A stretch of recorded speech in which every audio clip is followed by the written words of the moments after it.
Welcome to maths topper students. આજે આપણે ધોરણ 9 ચેપ્ટર નંબર 2 બહુપદી જોવાના છીએ. ચેપ્ટર 2 બહુપદીઓ.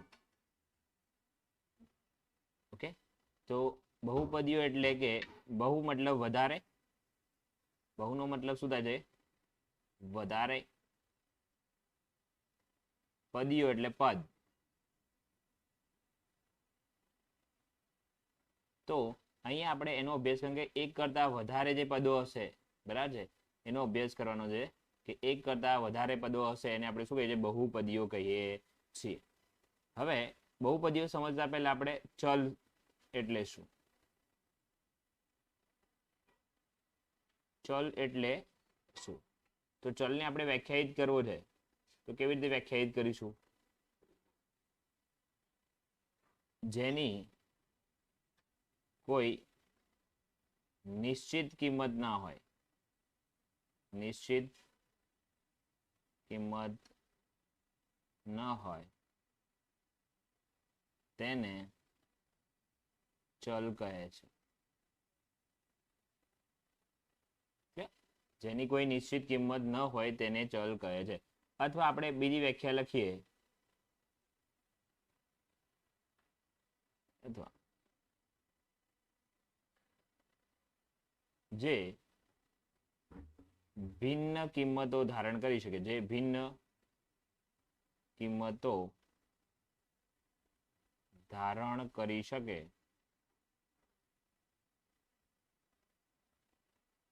તેવી સંજ્ઞાને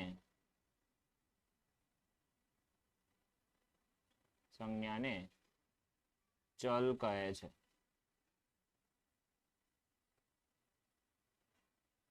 ઓકે, અહીંયા સંજ્ઞા એટલે કોઈ પણ સંજ્ઞા હોય, આપણે સંજ્ઞા તરીકે x લઈએ છીએ. એ સંજ્ઞા એટલે x હોઈ શકે, સંજ્ઞા y હોઈ શકે છે, z આ વગેરે આપણે સંજ્ઞાઓ જે લઈએ છીએ એ વાસ્તવમાં શું છે? ચલ છે. ક્લિયર? તો કે હવે અચળ એટલે શું? અચળ એટલે શું? અચળ કોને કહીશું?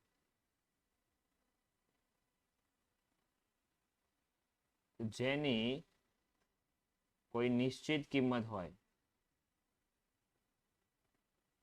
નિશ્ચિત કિંમત હોય તેને અચળ કહે છે. બરાબર? જેમ કે આપણે 5 છે, 2 છે, આ જે પણ સંખ્યાઓ છે એ આપણે શું થશે? અચળ થશે. એની કિંમત ફિક્સ છે. ઓકે, એની કિંમત બદલાશે નહીં, તો એ શું થશે? અચળ.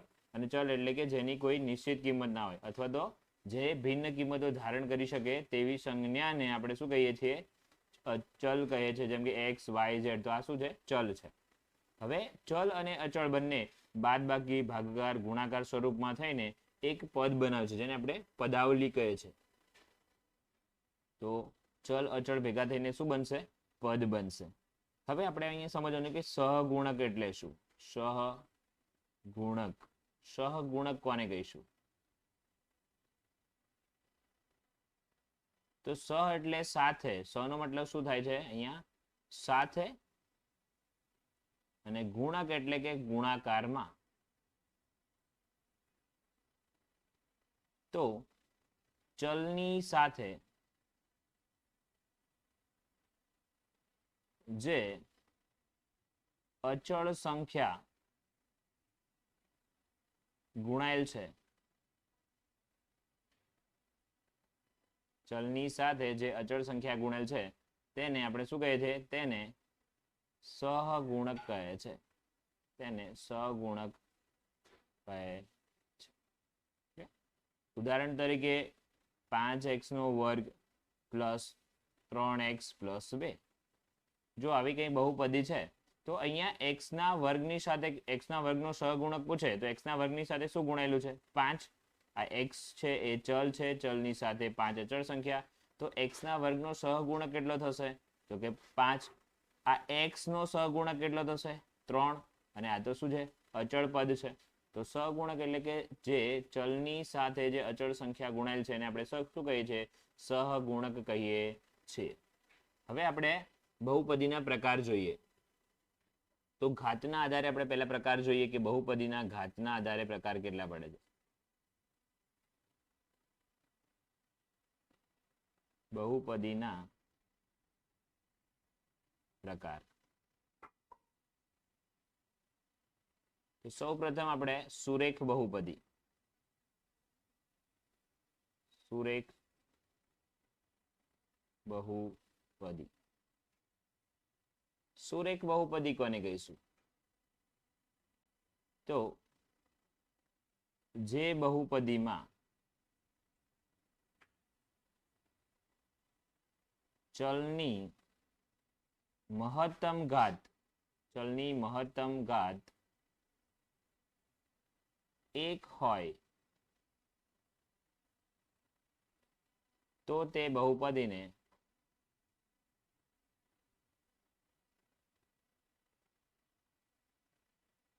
સુરેખ બહુપદી કહે છે. સુરેખ બહુપદી કહે છે. તો કે જે બહુપદીમાં ચલની મહત્તમ ઘાત કેટલી હોય? એક હોય તો તે બહુપદીને સુરેખ બહુપદી કહે છે. જેનું વ્યાપક સ્વરૂપ, એને કેવી રીતે લખાય? વ્યાપક સ્વરૂપ. વ્યાપક સ્વરૂપ એટલે કે એ બહુપદીને આપણે કેવી રીતે લખી શકીએ? તો એ ax + b સ્વરૂપમાં લખાય, જ્યાં a not equal to 0 અને a અને b belongs to r. આ જો a શું છે? એ 0 હોવો જોઈએ નહીં, કારણ કે એ આ પદ જો 0 થઈ જાય તો એ તો અચળ પદ બની જશે, તો એ સુરેખ બહુપદી કહેવાશે નહીં.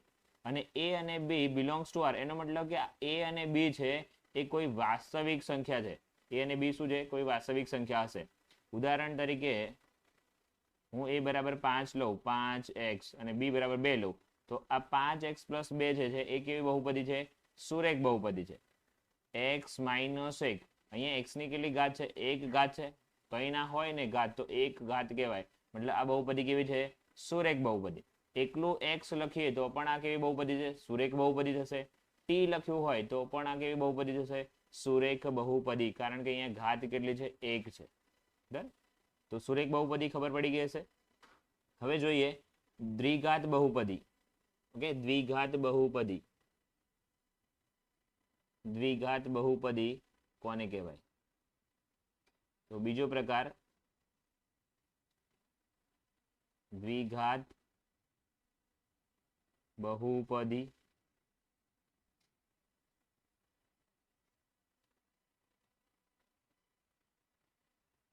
જે બહુપદીમાં ચલની મહત્તમ ઘાત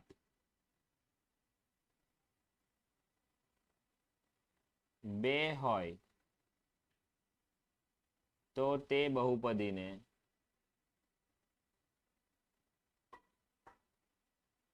દ્વિઘાત બહુપદી કહે છે. દ્વિઘાત બહુપદી કહે છે. ચાલો, હવે એનું વ્યાપક સ્વરૂપ કહે છે, એને કયા સ્વરૂપમાં લખી શકાય? એનું વ્યાપક સ્વરૂપ. તો એનું વ્યાપક સ્વરૂપ છે ax² + bx + c, જ્યાં a not equal to 0. આ a 0 હોવો જોઈએ નહીં, કારણ કે જો a 0 હશે તો એ સુરેખ બહુપદી બની જશે, કારણ કે આ પદ 0 થઈ જશે. એટલે a 0 હોવો જોઈએ નહીં. અને a b c belongs to r, મતલબ a b c કોઈ વાસ્તવિક સંખ્યા છે.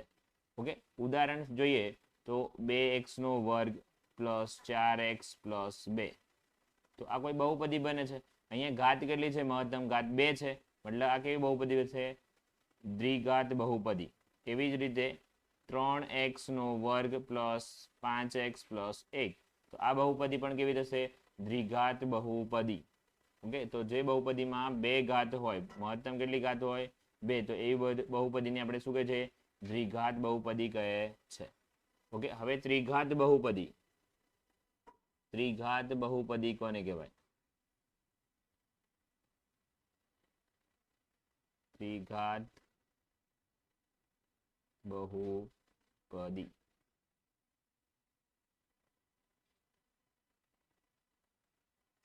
જે બહુપદીમાં ચલની મહત્તમ ઘાત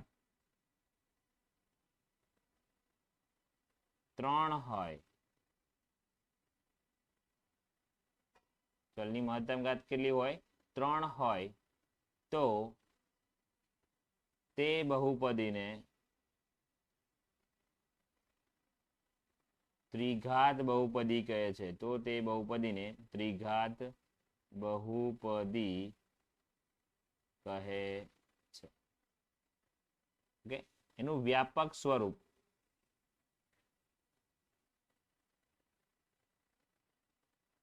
ઓકે, તો એને કયા સ્વરૂપમાં લખી શકાય?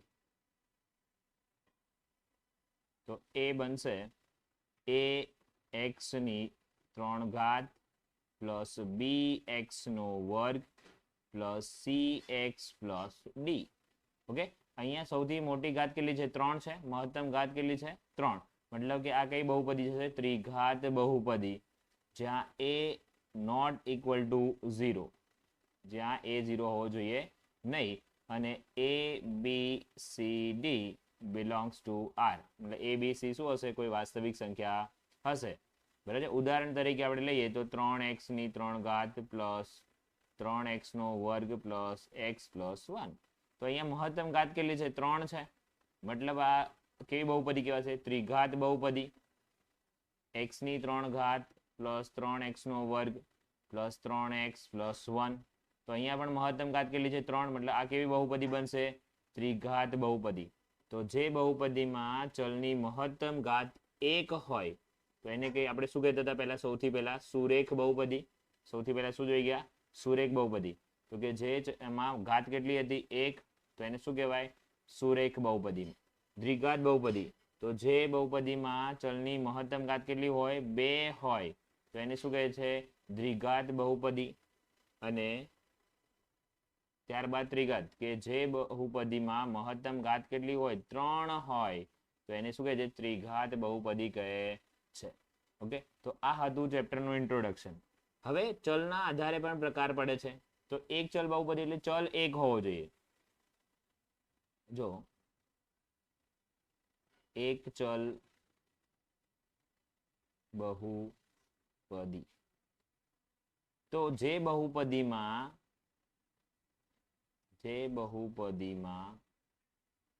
એક જ ચલ હોય, અને ચલની ઘાત પૂર્ણ સંખ્યા હોય, તો તેને એક ચલ બહુપદી કહે છે. એક ચલ બહુપદી કહે છે. ક્લિયર? તો એક ચલ બહુપદી કોને કહેવાય? કે જે બહુપદીમાં ચલ એક જ હોય અને ચલની ઘાત શું હોવી જોઈએ? પૂર્ણ સંખ્યા હોવી જોઈએ. તો એને આપણે શું કહીશું? એને આપણે એક ચલ બહુપદી કહે છે. એવી રીતે દ્વિચલ બહુપદી, તો એમાં 2 ચલ હશે. દ્વિચલ હોય તો એમાં કેટલા? 2 ચલ હોય, અને ચલની ઘાત કેવી હોવી જોઈએ? પૂર્ણ સંખ્યા હોવી જોઈએ. આ ખાસ, તો એને આપણે શું કહીશું? દ્વિચલ બહુપદી. એક ચલમાં એક ચલ હશે, દ્વિચલમાં 2 ચલ હશે. બરાબર? x y એવી રીતે. ડન? તો હવે આપણે સ્વાધ્યાયના દાખલા જોઈશું. સ્વાધ્યાય 2.1. બરાબર છે? જો હજુ સુધી તમે મારી ચેનલને સબસ્ક્રાઇબ ના કરી હોય તો સબસ્ક્રાઇબ કરી લેજો, જેથી મારા નવા વિડીયોની અપડેટ તમને મળતી રહે. Thank you.